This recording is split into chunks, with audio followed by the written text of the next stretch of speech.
Migalabaကျွန်တော်ချစ်တဲ့အမိမြန်မာနိုင်ငံရဲ့လူငယ်လူရွယ်လေးများကိုလေးစားပါတယ်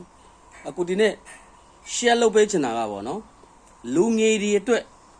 အရာအရေးကြီးတယ်လို့နော်အရာအရေးကြီးတယ်အဲကြောင့်အခုလက်လာထားတဲ့ဟာကိုပြောပြချင်ပါတယ်နော်အခုလူငယ်တွေနော် PDF ထဲဝင်သွားပြီးတိုက်တက်လက်တဲ့ကမှတင်တန်းတက်ပြီးမှ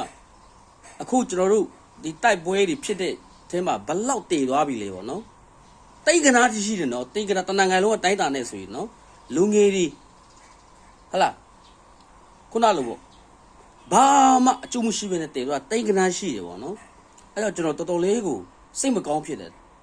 လူငယ်တွေအခုလိုတေတွေးကိုပူလိုက်တာဘယ်သူလဲဆိုတော့တိဖို့လို့တယ်နော်အကူကအများကြီးမပြောဓာတ်ပဲနော်ဟုတ်လားနော်လူငယ်တွေအခုလိုတေတွေးထဲမှာပူပြီးမှဒုက္ခိတဘဝရောက်အောင်ဘဝသုံးအောင်မျိုးစစ်တစ်ခုလိုပြတ်တောက်တော့လှုပ်သွားတာဘယ်သူလဲနော်ဟုတ်လားရှင်းရှင်းလေးပြောမယ်ဆိုတာ NLD ပါတီဝီရဲ့ဟုတ်လားဘာဝူကြီးညာဝူကြီးလွတ်တော်ကိုယ်စားလှယ်ကြီးနော်သူတို့ကြောက်ဖြစ်တယ်ဆိုတာကြီးလဲမမောင်းနော်နောက်ပြီးမှဟောတော့ခဏတိတဲ့အတိုင်းပဲနော်အနုပညာရှင်တွေဘာတွေညာတွေဟုတ်တယ်မလားနော်တွေးဆောင်ဖျားဆောင်မှုကြောက်လဲအခုလူငယ်တွေအခုလူဘဝရောက်သွားတယ်မျိုးတုံးတဲ့ဘဝရောက်တယ်နော်ဟုတ်လားနောက်ပြစာရေးစရာတွေကြပြားစရာတွေဘာတွေညာတွေအကုန်လုံးပါတယ်ဟုတ်ပြီလားနော်တမတော်ကိုလုံးဝမုန်းသိအောင်ဆိုပြီးမှရိုက်တွေးလိုက်ပြီးမှလူငယ်တွေကတော့အဲ့ထဲကိုဇံမျောပြီးမှဟာလားတမတော်ကိုဘာစိတ်အနာရှိဆိုပြီးစိတ်ဓာတ်တစ်ခုနဲ့တိုက်မယ်ပါညာဆိုပြီးမှသူတို့လူငယ်လေးရဲ့စိတ်ထဲမှာအဲ့လိုဖြစ်သွားလို့အခုလိုလူငယ်တွေဒုက္ခိတဘဝနဲ့ဒီလောက်တည်ခဲ့ရတာနော်တရေခါပဲနော် NLD ပါတီဝေဒီနော်သူတို့ရဲ့ program အများကြီးဆုံးပဲနော်ဟုတ်ပြီလားကျွန်တော်ပြောပြမယ်နော်ကျွန်တော်အဲ့ဒီတို့ကလည်းကျွန်တော်လည်းအမေစုမအမေစုပဲနော်အမေစုကိုဘာရောက်ချစ်လဲအဲ့ဘူချုအောင်ဆန်းနော်မြန်မာလွတ်လပ်ရေးဖက်ခင်ကြီးရဲ့တမီးဖြစ်တဲ့အတွက်ကျွန်တော်အဲ့ဒီတို့ကချစ်တယ်နောက်ပြီးသူလည်းကဘာမှာလဲနော်ခုနလိုပေါ့နော်ဒီဟာဘတ်တက်ကတိုရီဘာတွေညာတွေနော်အကုန်လုံးပေါ့နော်အများကြီးပါပါတယ်သူတက်ခဲ့တဲ့ပညာလေးတွေနောက်ပြီးမှလှုပ်ဆောင်ချစ်လေးကျွန်တော်တို့ကဒီတို့ကသဘောကျလို့ NL ပါတီကိုလည်းကျွန်တော် N ပါတီကိုကျွန်တော်ထောက်ခံတယ်နောက်ပြီး NLD ပါတီအစိုးရဖြစ်လာတဲ့အချိန်မှာစောက်တလွေးစီတွေဖြစ်ကုန်တာ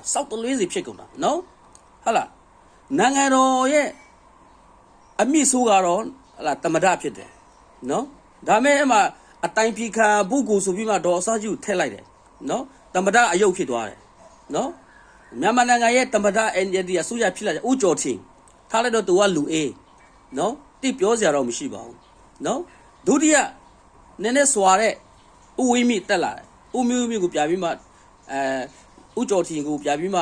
ဟိုပါပေါ့ဖယ်ပြီးမှဥဝိမိကိုပြပြီးမှတမဒတင်လာတယ်ဥဝိမိကဘာတွေလုပ်လဲတမဒတယောက်လှုပ်ရမယ့်ဟာလှုပ်သလားမလှုပ်သလားကျွန်တော်ပြောပြမယ်နော်ချင်းလုံးခတ်တယ်ကွာတမဒတယောက်ချင်းလုံးခတ်တဲ့ဟာလိုင်းပေါ်တက်လာတယ်တမဒချင်းလုံးခတ်နေတယ်ကာရာအိုကေဆူနေတဲ့အမေနဲ့ရွာကိုလွမ်းနေပါညာပေါ့ကွာကာရာအိုကေဆူနေတဲ့လိုင်းပေါ်တက်လာဟာဒါတမဒလားလို့နော်တမဒအကြီးချင်းရှိလားမရှိတာဒါပဲပြောလိုက်အများကြီးမပြောချင်ဘူးနော်ဟုတ်ပြီလားနော်ကျွန်တော်အိန္ဒိယဆူရတက်တာ9နှစ်ကိုကျွန်တော်လက်လာကြည့်လိုက်နော်တူတိတူတက်အဲ့လိုပုံစံတွေဖြစ်နေတာ၄တန်းအောင်တွေလည်းလွတ်တော်ထဲရောက်တယ်၈တန်းအောင်တွေလည်းရောက်တယ်စပင်ညဆိုင်ကလူတွေလည်းလွတ်တော်ထဲရောက်တယ်ဟုတ်လားနော်တော်သေးတယ်တမတော်ကအနာထိန်လိုက်လို့တာမွေမလဲဘူးနော်နောက်ပြီးအိန္ဒိယဆိုရ၄နှစ်9နှစ်တက်တောက်ကြီးလိုက်တဲ့အချိန်မှာကျွန်တော်ကခရိယာပါဘုရားဘာသာပေါ့နော်ဒီဘုရားဘာတတနာလေးကိုလိုအပ်ဖြည့်စည်းတဲ့အနေထားတွေတွေ့ရတယ်နော်ဟာလားဘာသာရေးပေါက်စုံစုံညီပွဲဘာညာဆိုပြီးမှဟာလားဆရာတော်ခုနကဘုန်းကြီးကြီးကလည်းဟိုခရိယာတေးဦးဆရာတော်ဟောလားမွတ်စလင်ခေါင်းဆောင်တွေခုနလိုဘာသာရေးခေါင်းဆောင်တွေနဲ့တရားနဲ့ညင်ဦးစီးဒီကိုရင်ဒီဆိုရဟိုအောက်မှာထိုင်ဥလူပဲလေကြည့်မကောင်းမီမကောင်းနော်ဒါကျွန်တော်ခရိယာတရားပါဒါပေမဲ့ဗုဒ္ဓဘာသာရဲ့အနေထားလေးနဲ့ခုနလိုပေါ့တွေ့ဖင်ပြီးမှဒါဘာသာရေးကိုလည်းခုနလိုပေါ့ခုနလိုပေါ့နော်ဘာသာရေးပေါင်းစုချစ်ကြည်ရေးဘာညာလုပ်ပြီးမှ NLD ကဘာသာရေးဗုဒ္ဓပတ္တနာကိုဖျက်ဆီးရကျွန်တော်မြင်တာနော်ဟုတ်လားကျွန်တော်ပြောမယ်ဆိုတော့ဒါမြန်မာနိုင်ငံကဗုဒ္ဓဘာသာအများစုကုကွယ်တဲ့နိုင်ငံဖြစ်တယ်နောက်ဆုံးမှာဘလောက်ထိကျွန်တော်မြင်တယ်လို့ရွှေတကူဘုရားတော်မှာဖြူပြီးမှခရိယာဘုရားကျောင်းတွေဟလာဟီဒူဟိုခုနလိုပေါ့နော်ခုနဘေလီတွေစောက်မလားတော့မသိဘူးအဲ့လောက်တိုက်တာတော့ရှိတယ်နော် ဗုဒ္ဓဘာသာတဏ္ဍာတွေကိုနော်လောကကိုဖျက်ဆီးတဲ့အနေထားတွေတွေ့ရတယ်နော်နောက်ပြီးနိုင်ငံတော်မှာလည်းတည်တယ်မလားအရေးကြီးတဲ့အကြံပေးတွေဘာတွေဩစတြေးလျကဘာတွေနိုင်ငံခြားတွေအကြံပေးတွေခတ်ဟုတ်လားနီးမျိုးစုံတဲ့သူလဲကနေတည်းမှာဖျက်ဆီးတာတမတော်ကလည်းလောကကိုဂရုမစိုက်တော့တာဗျာတမတော်ဘာပဲပြောနားကိုမထောင်တာဗျာဒေါ်စားစုကြည်ကိုလည်းနားမထောင်တမတော်ကဒီလိုဆိုလဲလောကနားမထောင်ဘူးအနေထားတွေပေါ့နော်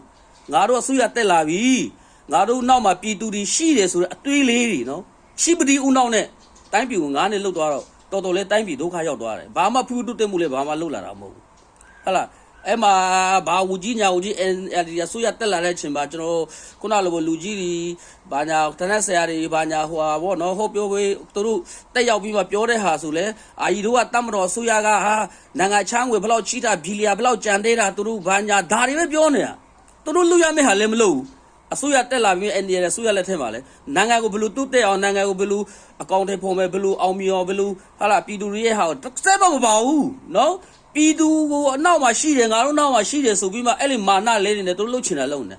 တမတော်တော်မှခင်ဗျာဘာပြောလက်မခံတာနေထားတွေပြီးနော်အများကြီးပဲနော်ကျွန်တော်မပြောချင်တော့ NLD အစိုးရငါးနှစ်အတွင်းမှာကျွန်တော်လက်လာချင်းအဲ့ကနဲ့ကျွန်တော်လောကချင်သွားတာနော်လောကချင်သွားတာနော်ဟုတ်လား NLD ပါတီဟာမဟုတ်ဘူးဒေါ်ဆောင်စုကိုကျွန်တော်ရေတော့လက်ခံခဲ့တာမဟုတ်ဘူးနော်ဒေါ်ဆောင်စုကြီးခရင်စီကိုကျွန်တော်နှစ်ခေါက်တစ်ခေါက်လေစိတ်မှာသွားကြူတယ်လမ်းရှိသူ့ body guard တွေကကလားတွေပဲဒါကျွန်တော်မွတ်စလင်ကပြစ်ပြောတော့မဟုတ်ဘူးနော်ဒေါ်အောင်ဆန်းစုကြည်နားမှာ2ယောက်3ယောက်ကအမြဲတမ်းမွတ်စလင်ကလားတွေပါတယ်ဘယ်ခင်းစီသွားရှေ့မှာလမ်းဖေးဖေးတာဟိုကလှုပ်တာကားသမားကအစမွတ်စလင်ပဲနော်ဒေါ်ဆန်းစုကြည်ကနော်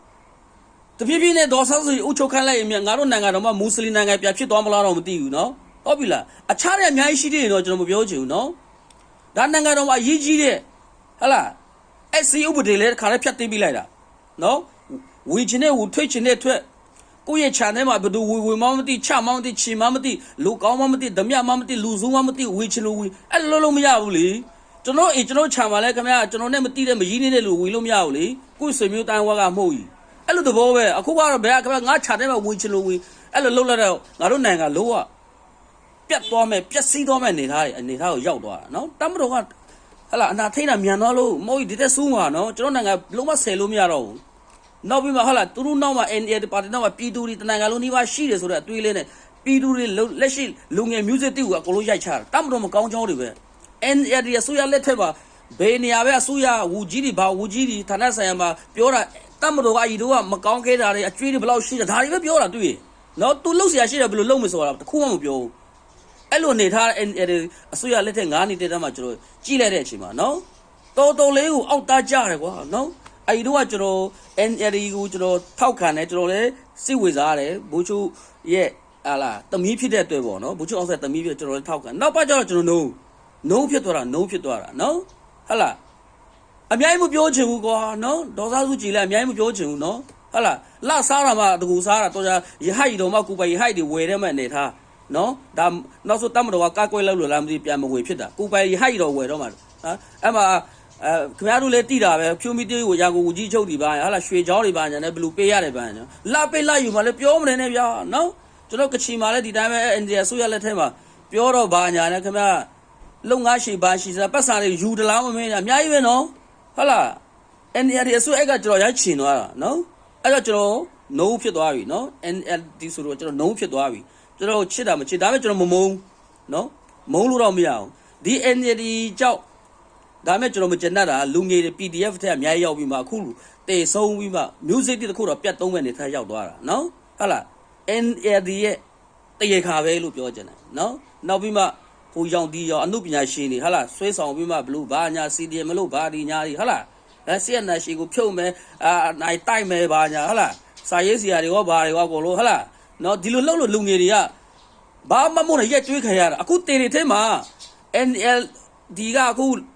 ဒုတမဒါဆလားဒဝါလရှိလာလည်းမပေါ့ကာကွယ်ဦးကြီးရီမူလည်းမပေါ့ပါဆယ်လူလည်းမပေါ့သူတို့ကဇိန်နဲ့နေနေတာမြို့ရတာတိတ်တို့လည်းမပေါ့ဘယ်သူမှမပေါ့ဘူးလူငယ်တွေပဲတင်နေတာအခုမြေပြီးမှကျွန်တော်လုံးဝမကျင်တတ်ဘူးလို့နော်ဒါမဲ့တမန်တရေခါပဲနော်အများကြီးမပြောချင်ပါကွာလေးစားပါလူငယ်တွေဦးနောက်ရှိပါနော်ဟုတ်လားဦးနောက်ရှိပါဒါပဲကွာလေးစားပါ